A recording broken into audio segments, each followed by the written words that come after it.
po ako noon, ay natuto na po akong magbisyo, manigarilyo, uminom ng alak. At ito po ay tumagal hanggang sa ako po ay nag-18 taon.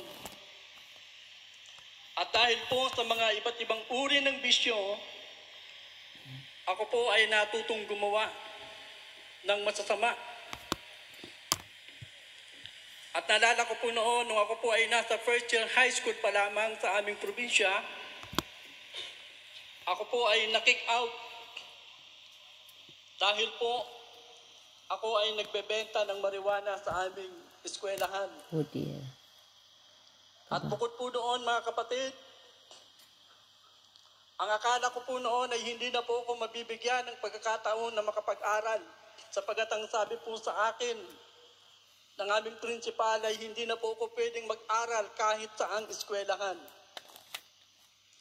Subalit, ang aking ina ay nakiusap sa aming prinsipal na kung maaari ay bigyan po ako ng pagkakataon na makapag-aral kahit sa pribadong eskwelahan.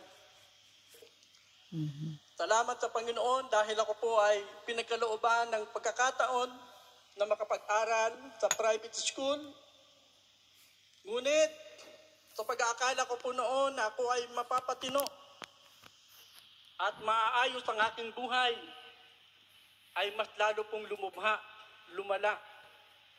Dahil natutunan ko pa po ang gumawa ng mga bagay na hindi ayon sa kalooban ng Panginoon. At dahil po doon, mga kapatid, naranasan ko pong mabilanggo. Ang akala ko noon masarap sa loob ng bilangguan. Subalit, lumipas ang mga panahon na kami po ay napunta ng Maynila. At mayroon pong mga tao na ginamit ng Panginoon upang ako po ay akayin sa gawain na ito ni Yahweh El Shaddai. At noon po, ay meron pong ginaganap na Catholic Life in the Spirit Seminar. At ng mga panahon na yun, mga kapatid, bukas ang aking puso sa pakikinig ng salita ng Diyos.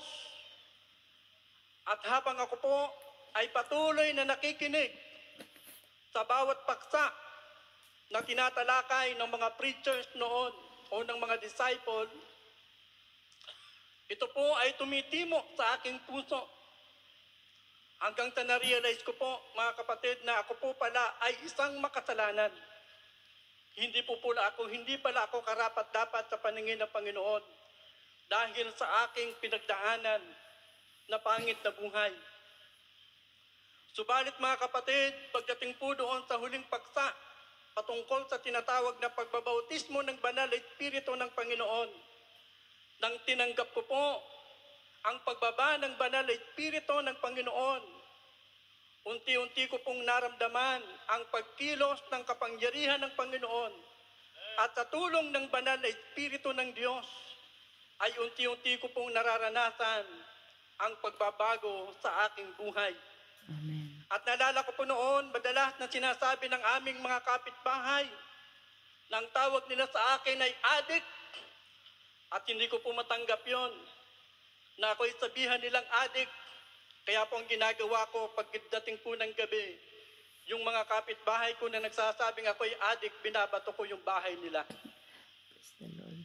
Subalit, mga kapatid, salamat sa gawain ng Panginoon, sa gawain na ito ng El Shaddai, DWXI, nang matanggap ko ang mabuting balita ng Panginoon, nang matanggap ko ang banal na Espiritu ng Diyos. Ako po ay nagkaroon at tumanggap ng tunay na pagbabago. At sabi ko nga sa aking sarili, kung ang tawag sa akin nila o sa akin ng mga kapitbahay ko noon na ako'y addict, drug addict, ngunit nung ako ay tumanggap sa banal na Espiritu ng Panginoon, ang tawag ko sa aking sarili, ako ngayon ay isa ng God addict. Salamat kay Yahweh El Shaddai sa bagong buhay na kanyang ipinagkaloob. To God be the glory. Amen. Amen. Palakpakan po natin ng malakas ang ating dakilang Yahweh El Shaddai. So the first N, mga kapatid, for the last letter of the word born again is new creation. lingkod, si Brother Mike, at sa kanyang may bahay, Sister Belen, at sa ating assistant servant leader, Kong Michael Pilarde. At yun po mga kapatid, 10 taon po na wala pong anak ang aking magulang dahil po sa lumang buhay ng aking ama. Sa lumang buhay ng aking ama, siya po ay basagulero, babaero, at siya po ay nambubugbog ng kanyang asawa. Nagdadalawang tao po ang aking ina ng 3 buwan. Pagkagaling ng beer house ng aking ama, nakita niya po yung kanyang asawa, binugbog niya po iyon at nakunan po ang aking ina. At sa biyaya po at habag ng Diyos, nung inakay ng aking tiyuwi ng aking ama, doon po sa MIA, 1990 po sa MIA, nagkaroon po ng deliverance ang ating punong lingkod. Nang sinabi ng ating punong lingkod na lahat ng inyong bisyo, ang inyong sigarilyo ay ihagis ninyo sa entablado. Kasama na po doon ang aking ama, at walang alam po ang aking ama na ang aking ina ay meron pong dalang Gold Eagle beer. At pagkatapos po nyon, mga kapatid, na binuksan po ng aking ina yung Gold Eagle beer at pinainom po sa aking ama. At nung time na naamoy niya ang Gold Eagle beer, umikot po ang kanyang sikmura at kailanman po hindi na po siya tumikim ng alak. Mula noon hanggang ngayon, totally na surrender na po siya sa Panginoon. At sa loob po ng 10 taon na kanilang pagsasama bilang mag-asawa, dahil wala po silang anak, humiling po sila sa Panginoon. Nung nagkaroon po ng overnight celebration, mga kapatid, at nagpadala po ang ating punong lingkod ng lobo, ang kanilang kahilingan ay magkaroon ng anak. At ang aking ina ay walang alam na ang sinulat ng aking ama sa kanyang prayer request ay yung anak, gusto nila magkaroon ng anak na lalaki. At nung sinabi ng ating punong lingkod na ang lahat ng inyong prayer request ilagay ninyo sa lobo at sabay-sabay niyong ipalipad. Alam niyo po mga kapatid, yung lobo na inilagay nila na prayer request doon sa lobo, tuloy-tuloy po ang lipad, kapatid. At ang naalala po, at sinabi ng aking ama, na sinabi ng ating punong lingkod, yung mga lobo na hindi po lumipad, isa lang ang ibig sabihin yan, mabibigat ang kanilang prayer request. Maaaring house and lot o kotse. Pero ang sabi ng ating punong lingkod, yung tuloy-tuloy ang lipad ang lobo, angkinin nyo na answer prayer na kayo sa ngalan ni Jesus. Alam niyo po mga kapatid, bago po dumating ang 11 years kapatid, naglihi po ang aking ina. Praise God. At patakbo po mga kapatid bago mag 11 years, 1992. December 17, 1992. Nagkaanak po at ipinanganak po ako. Wow.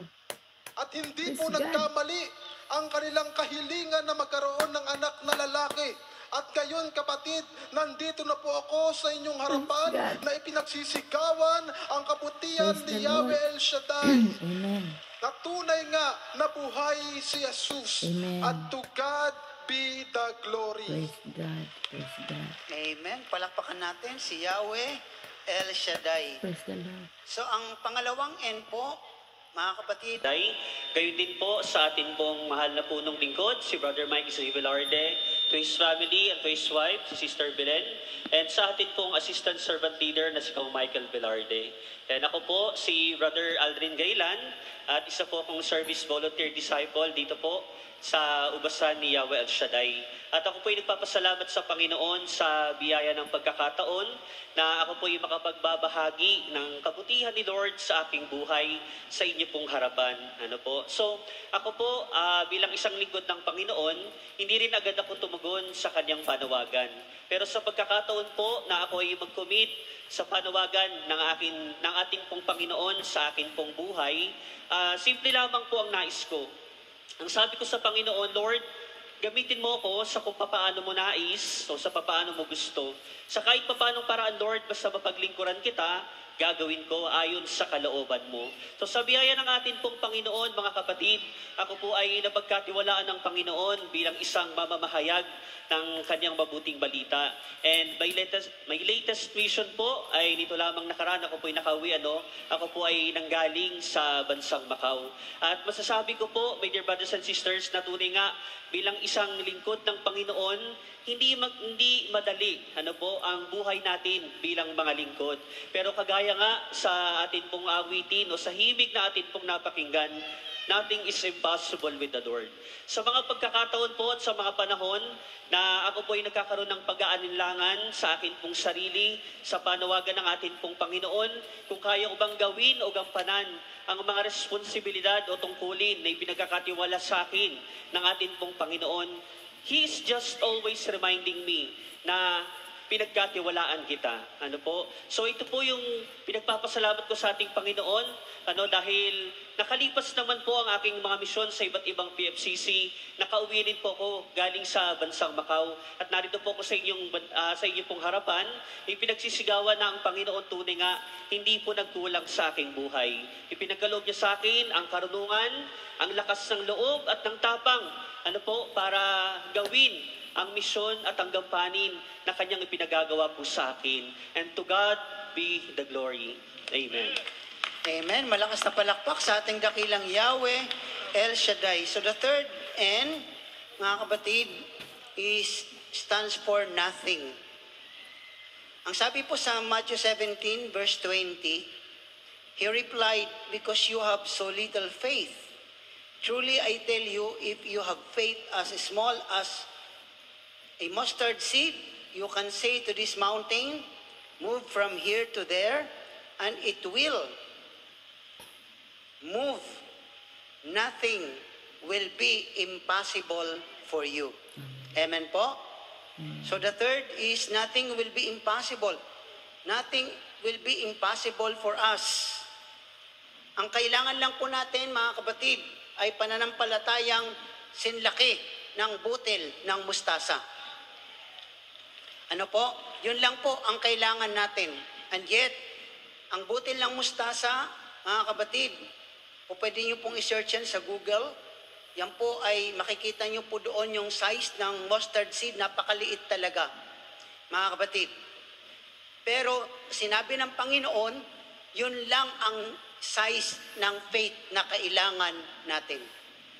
Most of us are aspiring to have a great faith, mga kapatid. At ganun po si Kong Michael Velarde. At sa buong sambahan niyo po ay isang may pagpalang gabi sa inyong lahat. At sa inyo din po, mga brothers and sisters. Ako pala po ay si Brother Julieto Hedoria, service volunteers ng LAMP, Las Piñas, Muntinlupa, Parañaque. At ang aking po ay babahagi sa gabing ito kung paano ko po nasumpungan ang gawain ni Yahweh El Shaddai. Taon ng 1997 po, mga brothers and sisters, nakita ko na po yung gawain ito sa television. But sa halip na magpuri ako sa Diyos, o mabilis ako sa mga ginagawa ng mga per-partner noon dahil sila ay sumasayaw, umiindak, tumataas ang kamay, at umiiyak pa. So mga panahon ni mga kapatid ay pumasok sa isip ko na nagalit ako. Bakit, sabi ko bakit may mga gawain pang ganyan? Talagang sabi ko yung mga partner sa gawain ni El Shaddai ay mga cheap. No, parang nilait ko yung gawain mga panahon na yon. Then dumating yung mga buwan ng taon ng 1997 ay nagkaroon po ako ng matinding mga pagsubok noon. Then may lumapit sa akin, siguro that was 2000, no? Sabi sa akin, Brad, lumapit ka kay El Shaddai. Sabi ko, bakit? May simbahan naman ah. May simbahan naman ang Katoliko, bakit pa ako pupunta dyan sa El Shaddai? So, ganun po yung aking sinabi noon sa isang prayer partner. Babae po siya, hindi po siya missionary. But dumating po yung 2002 mga kapatid, ay nagkaroon po ako ng kaso na attempted homicide. Lahat yun po parang hindi ko po alam kung paano ko po ma-overcome yung mga pagsubok na yon. But sabi ko, Lord, marami namang mga makasalanan dyan, bakit ako pa? Bakit ako pa yung nakaranas ng ganitong problema na hindi naman ako kriminal? Ang sa akin lang po nung nangyari na yun, kung bakit na ako po ay kinaso ng attempted homicide, sapagkat mayroon pong isang tao na gusto akong saktan noon. Kaya bago man niya ako sinaktan ay inunahan ko na po siya at binasag ko po yung kanyang ulo. At sa kabutihan ni Yahweh El Shaddai o ng Panginoon, hindi po siya namatay. At dahil doon, nakasuhan po ako ng attempted homicide. Then, nag-serve sa akin ng warrant of arrest. At ang may dala noon ay pulis ng mga taga-Paranaque. So, in short mga kapatid, ay doon gulong-gulong po yung isip ko. Halos sobrang going to depression ako. Then, lumabas ako ng bahay. Sumakay ako ng jeep papuntang SM, dyan dito sa harap natin. Then, yung sinakyan ko po na jeep ay hindi po minto sa SM dahil dapat doon ako magpapahinga, mag-relax, bago-bago lang po yung paggawa ng SM na yon, 2004. Then yung jeep na sinakyan ko po ay huminto mismo sa tapat ng gate ng papasok dito sa gawain ni Yahweh El Shaddai. Then, pagbabaan na ng mga tao, mga kapatid, ako po ay bumaba din at nakisabay. At pagdating po dyan sa tulay, ay biglang nawala po yung aking, parang mababaliw na po ako noon dahil dahil sa gulong-gulo ng isip ko. So, alam niyo po, nung dumating po ako dyan sa gitna ng tulay, nawala po yun at napasigaw ako na sabi ko, wow, ito pala yung lugar na kailangan kong puntahan. Pero hindi ko alam na ito pala ay gawain ni El Shaddai. So, alam niyo po mga kapatid, napakabuti ng Diyos. Sapagkat kung tayo man ay dumadaan sa pagsubok, ang Diyos pala hindi niyayaan tayo na mapapamak pagkos iligtas niya po tayong lahat, mga kapatid. Hallelujah.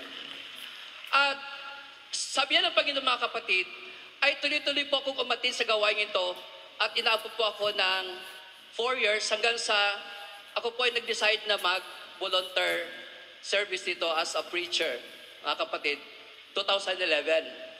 Then 2011 mga kapatid ay nagkasakit ako at yung sakit na yon mula 2011 hanggang 12 naggrabe ako o nagkaroon ng sakit na severe 2014 mga kapatid.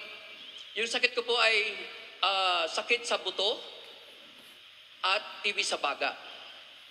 At yung TB sa buto niyo mga kapatid ay para akong kandila na naupos kasi yung TB ko sa baga ay sumusuka din po ako ng dugo.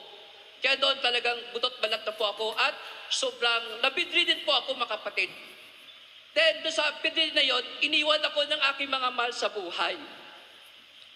Doon sa sitwasyon na yon, talagang sabi ko, Lord, sabi mo lingkod mo ako kaya alam ko hindi mo ako pabayaan sa gitna ng unos na ito. Kaya sa kabutihan ni El Shaddai mga kapatid, ito ako ngayon buhay. Kaya pinagsigawan ko si Lord na buhay talaga si El Shaddai. Hallelujah.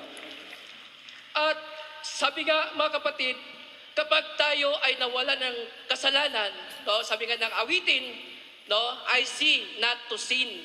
Kapag wala tayong, kumbaga pag makalaya tayo sa kasalanan mga kapatid, tayo ay magkaroon ng buhay na ganap at kasiyasya at ma-enjoy natin ang ating paglilingkod sa gawain ni Yahweh El Shaddai. Kaya to God be the highest glory.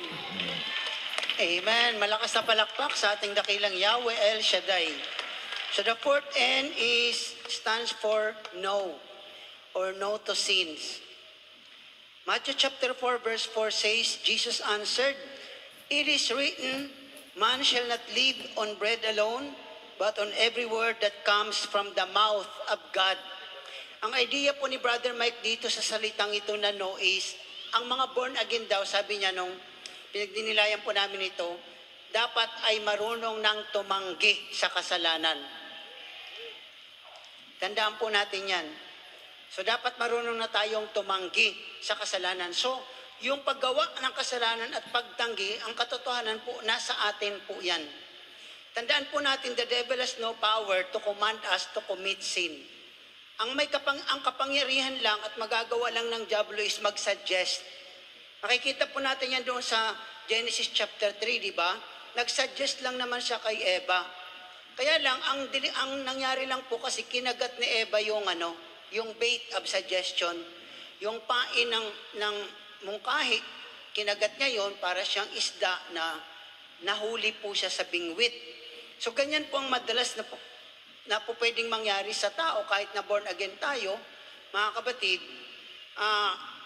O pwede tayo makagawa pa rin ng kasalanan kung hindi tayo magsasabi ng no. We must learn to say no to sin, mga kapatid. Ano po? At ang isang paraan nga po, mga kapatid, ay walang iba kundi yung pamamayani ng salita ng Diyos sa buhay natin. At yung ating marunong tayong mag-apply ng Word of God sa buhay natin. Ito pong Matthew chapter 4, ito po ay record ng temptation na hinarap ng ating Panginoong Hesukristo. Kung mapapansin po natin, mga kapatid, na overcome ni Jesus yung temptation sa pamamagitan po ng paggamit ng salita ng Diyos, yung power of the Word of God, mga kapatid. At yun po, ang sabi niya, sa halip na pagbigyan niya ang diablo, ay sinagot niya ito ng salita ng Diyos. Ang tawag po dyan is sword of the Spirit, o tabak ng Espiritu. So yung ating bibig, hindi lamang po faith ang pwede nating pakawalan dito, kundi yung sandata laban sa kasalanan, which is, ang tawag po niyan sa Bible is sword of the Spirit, or yung tabak ng Espiritu Santo, na walang iba kundi ang salita ng Diyos. Now, meron lang po akong gustong ibahagi sa inyo dito sapagkat yung salita ditong it is written or nasusulat, man shall not live by bread alone but by every word that comes from the mouth of God. Sa Greek words po kasi ay meron pong dalawang term o dalawang word for word of God. The first po is, kung tawagin po, is logos. Yung binanggit ko sa inyo kanina. So si Jesus po is logos. Tandaan po natin yan, ano? He is the logos of God. The personal word of God. Pero dito po sa Matthew chapter 4 verse 4, yung word of God po dito ay hindi logos, kundi rema. Ang ibig sabihin po ng rema is spoken word of God. At kapag ating pinuntahan ang Matthew chapter 10 verse 17, sinasabi doon, faith comes by hearing and by hearing of the word of God. Yung word of God na tinutukoy sa Romans chapter 10 verse 17 ay kapareho ng word of God na ginamit dito sa Matthew 4:4, which is rema. So kung pag-aaralan natin ang Word of God na nagpuproduce ng faith, according to Romans 10:17, faith comes by hearing and by hearing of the Word of God. So it is through hearing the Word of God that faith is produced in our hearts. So the exact location of faith is in the heart. The exact location of hope is in the mind. If you are hoping, your mind is in operation. But if you are believing, mga kapatid, it is your heart that is in operation. Makikita ang faith dito sa puso. Faith comes by hearing and by hearing of the Word of God. So napuproduce ang faith sa pamamagitan ng Word of God, at yung Word of God na tinutukoy doon is the Rema, the spoken Word of God. So if Jesus is the personal Word of God, mga kapatid, the spoken Word of God is the one that will impart faith into our hearts. Amen. So hindi ang logos ang nagpo-produce ng faith, kundi yung Rema. Kaya importante yung pakikinig. Kung talagang nakapakinig tayo, supposed to be, ang na-produce na faith sa heart natin is faith. At kung ano yung pinakinggan natin, yun ang faith na mayroon tayo. Always remember, faith is always specific. It doesn't mean na you believe in God, mga kapatid, everything will come. No. Tingnan nyo po, depende kung ano ang paniniwala mo sa Diyos. Tingnan nyo po, may mga taong naniniwala sila sa Diyos, pero hindi sila naniniwalang ang Diyos ay nagpapagaling. So hindi sila gumagaling because they do not have the faith for healing. May mga taong naniniwala sila sa Diyos but they don't believe that God is able to perform miracle in their lives, so hindi sila gumagaling. Faith is always specific. Mga kapatid, kung gusto mong gumaling, you must have faith for healing. Kung gusto mo ng miracle, you must have faith for miracle. Kung gusto mo ng financial abundance, you must have faith for financial abundance. Kaya yung patuloy na pakikinig at pakikinig natin ng Word of God is really important. Sapagkat dapat napipick up natin, ano ba ang gusto ng Panginoon na pananampalatayang matutunan ko ngayon? Maraming mga nagsasabi ko, minsan napapaisip ako, Brother Mike, kahit umupo na lang kayo, wag na kayo magsalita, okay na. Eh kung okay nga yung nakaupo, di ba mas okay yung magsasalita kasi magkakaroon tayo ng pananampalataya? Amen. Kumisan yung iba, nakikita ko parang naaawa sila kay Brother Mike, na si Brother Mike nabubulol na, maraming mensahe po yan sa atin. Kung ito ngang nabubulol na, hindi tumitigil, tayo pa nga, ang lakas-lakas pa, nag-iisip ng tumigil. Praise God. Sabi ko naman, kasi nung si Brother Mike hindi pa nabubulol, ayaw nating makinig. Palakad tayo ng lakad. O ngayon, makinig na tayo para maintindihan natin. Ano daw yun? Ano daw? Ano daw? O ayan, tinuturuan tayo ng Diyos na mas makinig ng husto. Amen. Kasi nung tuwid pang magsalita, hindi tayo nakikinig. O ngayon, nagtinuturuan tayo ng Panginoon. Hopefully, matututo na rin naman tayo siguro. Mga kapatid. So, kinakailangan makinig tayo. Now, kapag nasa atin yung Word of God, kasi yung ibig sabihin ng pananampalataya, ang laging basihan niyan ay Word of God. Kaya nga sinabi ng Panginoon, nasusulat, ang tao hindi lamang sa tinapay na bubuhay, kundi sa bawat salitang namumutawi sa bibig ng Diyos.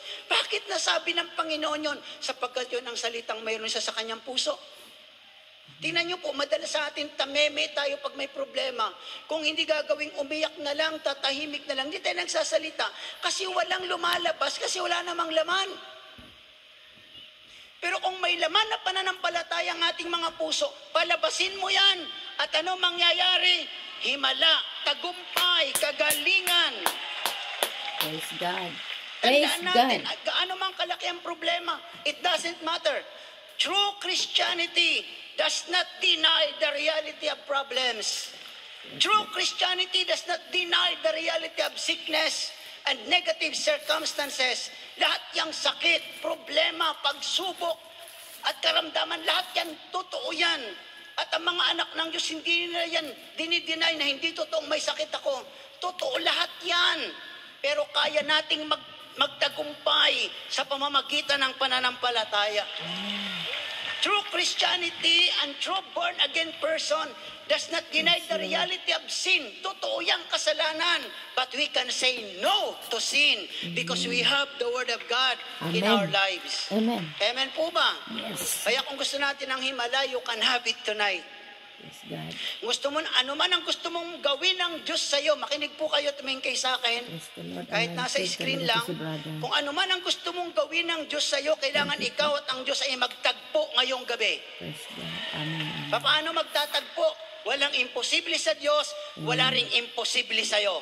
Praise God. Kasi mayroon kang pananampalataya. Amen ba? Amen. Do not mind your problems. Do not mind your circumstances. Do not mind your troubles. Do not mind your needs. Mind your faith, mga kapatid. Your faith.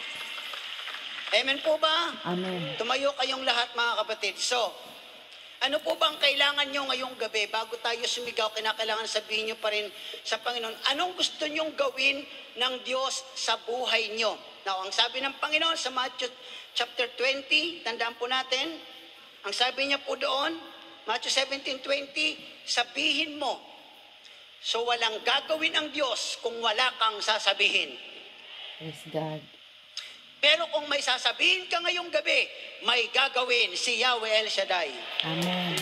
Kasi yung inyong dalawang kamay, Praise God. don't mind other people.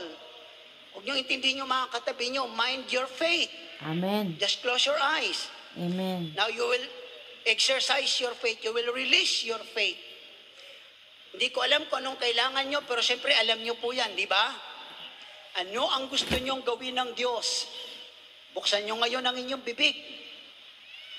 Kung yan naman po ay 2, 3, 4, 5 na mga bagay sa buhay nyo, sabihin nyo. Kung anong gustong nyong gawin ng Panginoon, tandaan nyo ang sinabi ng Panginoon. Sabihin mo sa bundok na ito, umalis ka riyan. At yan ay aalis at walang imposible sa iyo. So, kailangan ilabas mo ang faith mo. Tandaan nyo, walang imposible kapag tayo ay may pananampalatayang sinlaki ng butil ng mustasa. Open your mouth.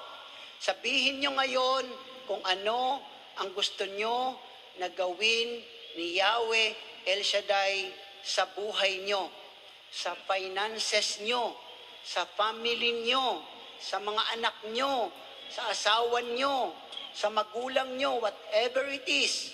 Say it. Walang magtitikom ng bibig. Yung magtitikom ng bibig, walang gagawin ng Panginoon sa buhay nyo. Pero kung bubuksan nyo ang bibig nyo, sabihin nyo, at gagawin ng Panginoon. Kasi pagka sinabi nyo, ibig sabihin, naniniwala kayo. Amen. At makakatagpo nyo ang Panginoon Amen. sa mga oras na ito. Say it, brothers and sisters, Yes, Lord. Thank you, Lord. as an act of believing.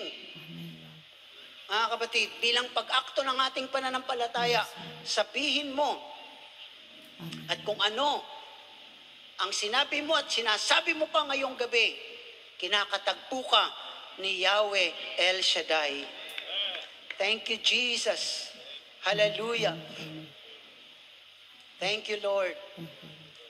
Sige po, Yes, Lord. kung higit sa 3 ang gusto nyong gawin ni Lord sa buhay nyo, basta sabihin nyo lang. Pag kayong mag-alinlangan, maniwala lang kayo God.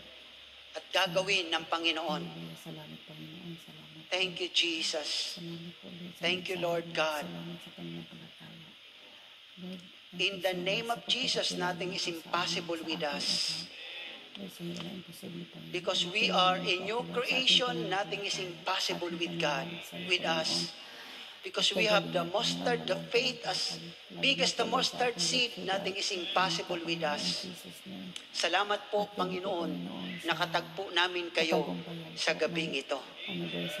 Salamat po sa himala. Salamat sa kagalingan. Salamat sa answered prayer. Salamat. Kinatagpo nyo kami sa gabing ito. Palakpakan natin si Yahweh El Shaddai. So, paghagis ko po sa inyo, sasabihin nyo, in the name of Jesus, nothing is impossible with me.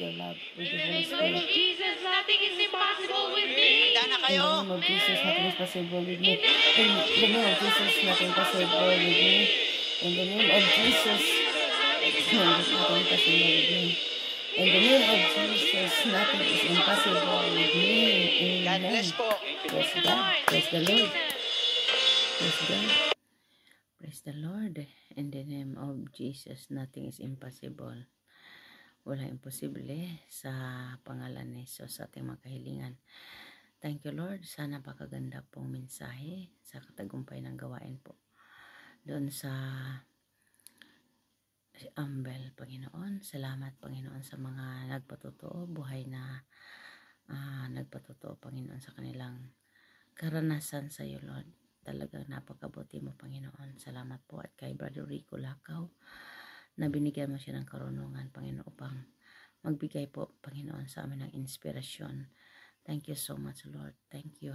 Thank you for helping us, Lord, to know more deeper, O God, sa grasya mo, Lord. Sa grasya mo. Thank you very, very much. In Jesus' name. Amen.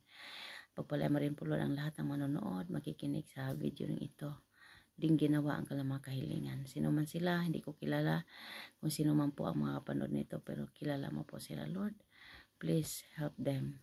Dinggin mo po ang kanilang kahilingan at ang kanilang pananampalataya at pananalig sa iyo. Sa pangalan ni Jesus of Nazareth, sa pangalan ni Jesus of Nazareth, we pray. Amen and amen.